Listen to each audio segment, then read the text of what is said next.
के पूर्व मंत्री रामभजन अग्रवाल की 13वीं पुण्यतिथि के अवसर पर भिवानी शहर में अनेक कार्यक्रमों का आयोजन किया गया। प्रातः चौधरी सुरेंद्र सिंह मेमोरियल पार्क में शुगर व रक्तचाप जांच शिविर, इसके बाद गौशाला में गौ सवामणि एवं पौधारोपण, रामकुंज सत्संग धाम में आयुर्वेदिक चिकित्सा शिविर में रोगियों की जांच व अपना घर आश्रम में भोज का आयोजन किया गया। इस अवसर पर बाबू रामभजन अग्रवाल के सुपौत्र नरेश मीनू अग्रवाल ने कहा कि उनके दादा धार्मिक प्रवृत्ति के व्यक्ति थे। उनका आध्यात्मिक कार्यों में अधिक ध्यान रहता था। उन्हीं की इच्छा के अनुरूप आज के कार्यक्रम निर्धारित किए गए थे।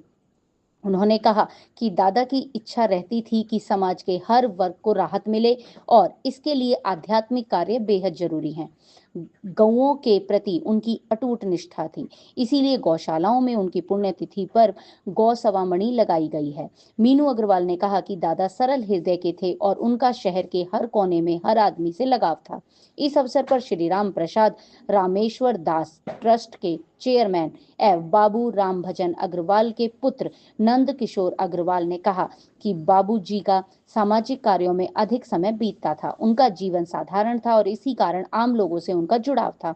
उनकी इच्छा रहती थी कि किसी न किसी प्रकार से लोगों से जुड़ाव रखा जाए, भले ही धार्मिक गतिविधियां हो या सामाजिक। उन्होंने कहा कि बाबूजी को कैंसर था और चिकित्सकों ने कहा था कि जटिल बीमारी के चलते खासी परेशानी झेलनी पड़ेगी, लेकिन संत स्वभाव के बाबूजी नहाने के बाद पूजा पाठ करते करते ही इस संसार को छोड़कर चले गए। उन्हें किसी प्रकार की कोई पीड़ा या कष्ट नहीं हुआ। उनकी पुण्यतिथि पर उनका परिवार पुनः संकल्प लेता है कि आध्यात्मिक या सामाजिक गतिविधियों में निरंतर भागीदार बना रहेगा। देखिए भिवानी से मिंटू सैनी की एक खास रिपोर्ट। आज बुधवार का दिन है और आज इन्होंने एक ऐसा कार्यक्रम रखा हुआ है अपने बाबूजी की स्मृति में। तो पहले तो बाबूजी को हम अपनी श्रद्धापूर्वक श्रद्धांजलि देते हैं और गौ माता की सेवा के लिए इन्होंने मुझे बुलाया, इसके लिए मैं इनका धन्यवाद करती हूँ कि इस गौशाला से मैं किसी रूप से जुड़ी। वैसे तो मैं बुधवार शनिवार आती हूँ, लेकिन पूरे विस्तृत रूप में मैंने आज पहली बार ही इस गौशाला के दर्शन किए हैं और मैं उम्मीद करती हूँ कि यूनिवर्सिटी के पास जो कुछ भी संसाधन है नॉलेज के रूप में, वो इस गौशाला को और आगे बढ़ाने के लिए प्रयोग होंगे। कोशिश करूँगी कि जो भी गाय से जुड़े हुए सेवक हैं उनको हम एक बड़े प्रोग्राम में यहाँ बुलाएं अपनी यूनिवर्सिटी में और उनसे हम कुछ ना कुछ ऐसा फीडबैक लें जिससे कि भिवानी की ये इतनी पुरानी जो धर्मशाला है ये अपना नया स्वरूप ले ले, विराट और नया स्वरूप ले। गौ हमारी संस्कृति में माता कही जाती है और ऐसे ही नहीं है, क्योंकि गाय के दिया हुआ सारा प्रोडक्ट जो है वो बहुत ही लाभकारी है सेहत के लिए। तो मनुष्य का जो गाय के साथ नाता है वो भी जुड़े, पूरे समाज गौओं की सेवा में आए। अब तो इकोनॉमी के रूप में भी गाय को देखा जाता है। तो गाय केवल हमारी सांस्कृतिक धरोहर नहीं है, बल्कि हमारी आने वाली विकसित भारत में एक बहुत बड़ी इकोनॉमी का भी फैक्टर बन सकती है। शायद लोगों को नहीं पता, इस समय भारत गाय के गोबर का सबसे बड़ा एक्सपोर्टर है। तो इस गाय के गोबर का हम कैसे सदुपयोग करें, उसके मूत्र का कैसे सदुपयोग करें, इसके ऊपर मेरे पास फार्मेसी डिपार्टमेंट है, उससे भी बात मैं करूँगी और कुछ ना कुछ अच्छा इस मुलाकात से निकल के आएगा, ऐसा मेरी उम्मीद है।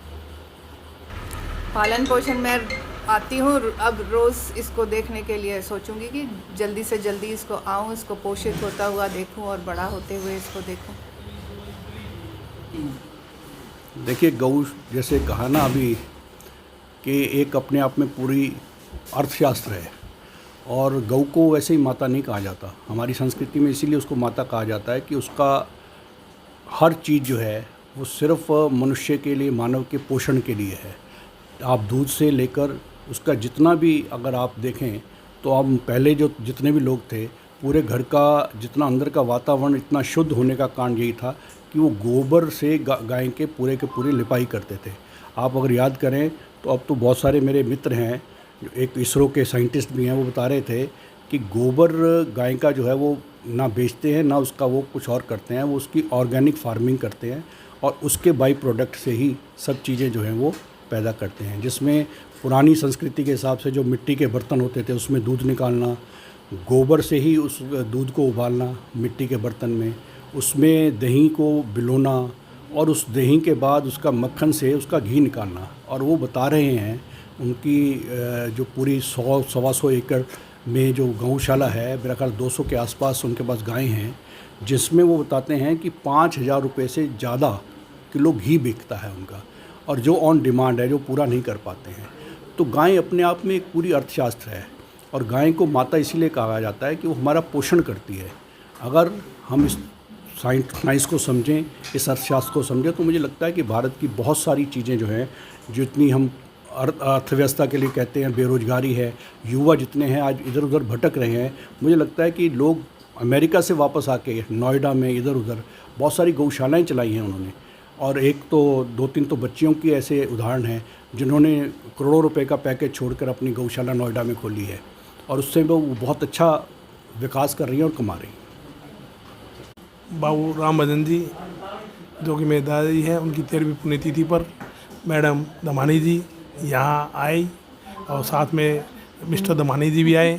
उनके लिए मेरे को बहुत बड़ी खुशी है, और इन्होंने आके हमें जो गौशाला के बारे में जितनी भी बातें बताई, और इन्होंने जो हमें आश्वासन दिया है कि आने वाले टाइम में ये हमें इम्प्रूव करेंगे, गौशाला को इम्प्रूव करेंगे, इसके लिए मैं इनका बहुत बहुत आभारी हूँ। और सभी ट्रस्टीगण सभी का आभारी हूँ। और जो एक पौधा हमने लगाया है, एक पौधा माँ के नाम, वो हमने लगाया है आज बाबू जी पुण्यतिथि पर, उसको भी हम पूरा संभालेंगे और उसको पूरा बड़ा करके पूरी देखरेख करेंगे। धन्यवाद। आज बाबू राम भजन की 13वीं पुण्यतिथि है। वो ऐसे शख्स थे, उनमें एक साधारण जीवन में, साधारण परिवार में जन्म लेकर बहुत उच्च चोटी पर गए। उनमें जो अपनापन था, एक वास्तविक अपनापन था। आजकल के ज़माने में लोग फॉर्मेलिटी करते हैं या मतबल की बात करते हैं, जहाँ से मतबल होता है वो काम करते हैं, जिससे काम आगे आने की संभावना वो करते। उनकी ये भावना नहीं थी। वो साधारण परिवार में जन्मते हुए इतने उच्च पहुँचे पहुँचे। उनका ईमानदारी एक सबसे जरूरी थी। उनमें एक खासियत थी, वो उनमें जो भी अपनापन था, वो अपनापन आज के ज़माने में बिल्कुल नहीं है। वो जो भी कोई छठी बिरादरी का भी कोई भी आदमी आता है, उन्होंने ये नहीं सोचा ये किस बिरादरी का। 1-2% का तो फ़र्क पड़ता है, परंतु नाम मात्र का है, वो भी उन्हें नाम मात्र का फ़र्क। ऐसे आदमी कभी कभी पैदा होते हैं। उन्होंने तभी से MP होते थे, राजपूत होते थे, 65 देशों में उन्होंने घुमाया, ऑल वर्ल्ड में घुमाया। जब भी कोई MLA नहीं थे, साधारण थे। इसके अलावा बंसीलाल जी और OP जिन उन्होंने राजनीति में ले आए थे, और उनका भी उन्होंने हमेशा ख्याल रखा। बंसीलाल जी के पर्सनल संबंध थे, OP जिन के पर्सनल संबंध थे। जहाँ भी रहे, एक साधारण से साधारण आदमी वाल्मीकि हो, तो कोई बिरादरी का उन्होंने ये नहीं सोचा ये कौन सी बिरादरी। जब भी इलेक्शन लड़ा तो उन्होंने विकास पार्टी लड़ा, सारी पार्टियों की जमानत जब्त कराई थी। कोई भी पार्टी हो, उनमें पार्टीबाजी नहीं थी, उनमें एक समाज के प्रति भावना थी। वो सभी पार्टियों के अच्छे रहे। RSS वाले में जाते थे, RSS के भी लाठी चलाई हुए, निक्कर पहनी हुए, वो ये नहीं थी कि RSS के छाप लगी। वो उस व्यक्तिगत समाज की सेवा में उनका मन था, और अपनापन की वजह से वो इतना ऊंचे पहुँचे। एक साधारण आदमी जो 65 पे नौकरी करने वाला कहाँ पहुँचा, ईमानदारी से। कोई नहीं, ये चैलेंज है मेरा सारा भिवानी हरियाणा को कि उन्होंने एक पैसा कभी नहीं खाया, अपनी प्लानिंग से काम किया। आप कहते हो कैसे इतना का, उनकी प्लानिंग थी, प्लानिंग से ये सब कुछ किया। जिस आदमी की प्लानिंग जो अपनापन होता है वो आगे तरकेगा। नेगेटिव पहुँच नहीं होनी चाहिए। कौन सी पुण्यतिथि मनाई गई और क्या कार्यक्रम रखा गया? कौन सी पुण्यतिथि मनाई गई है, क्या कार्यक्रम रखा गया आज? आज 13वीं बाबू मेरे फिर 13 साल हो गए उस दिन। उनके पुण्यतिथि में हमने प्रोग्राम करे, गौशाला के अंदर भी किया है और जगह जगह हमने प्रोग्राम किए हैं। और